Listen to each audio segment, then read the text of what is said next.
If you're working with complex assets inside Katana, then utilizing deferred loading is a great way to be able to work with those larger projects without the risk of being slowed down. But sometimes you may want to be able to view certain assets or certain parts of your scene without it being necessary to load the entire heavy geometry. In these cases, it can be really useful to work with low poly versions of your assets so you can still get a good idea of the layout of your scene without being slowed down. You could use graph state variables to switch between different resolution versions of your assets, but this may not be the best workflow for you if you want to render the full res version while viewing the low res version in the viewer. So I'm going to show you how to load low resolution geometry to an unexpanded scene graph location by setting an attribute on that location defining what to load. This is a workflow for Alembics, so if you are working with USD, then proxy geometry can be included in the USD file itself and then selected in the display settings of the viewer, along with any other purposes that may be included. So I have a dragon asset which is fairly high poly, and you can imagine if I have multiple assets like this in the scene, then it would become pretty heavy pretty quick, and it might make the scene difficult to work with. I also have this low-res version of the dragon, which is much lighter. So what we can do is create a location somewhere here that, when expanded to that location, will load the low-res, low-poly version of this geometry.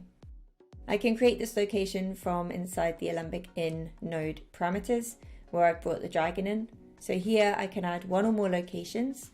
So I'll add a dragon proxy location and then a dragon location for the full version to load under.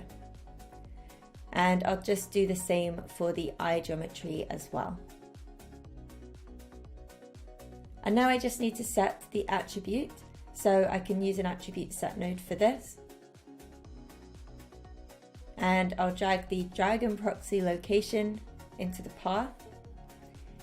And then the name of the attribute that I want to set is the proxies.viewer attribute, which is a string. And I can enter the path to the low-res Alembic.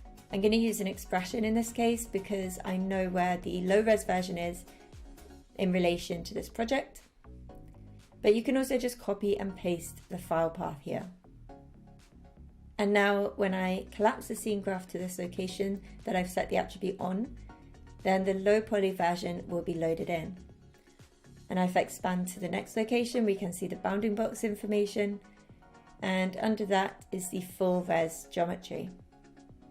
So we have a lot of control over what we need to view at any point in time. And if I set off a render while still expanded to this location, then the high res geometry is the one that's being rendered and the low res version isn't. So I can be working with this light, low poly version in the viewer and always be sure that it won't be what's seen in the renders. I can now set up my lights or do whatever I need inside the scene without being slowed down by this heavy geometry and also without having everything collapsed in the scene graph. And this is really great, especially if you're working with the lighting tools. So if you're moving and dragging lights around, as you need to have some geometry loaded in order to place lights in relation to your objects in the scene.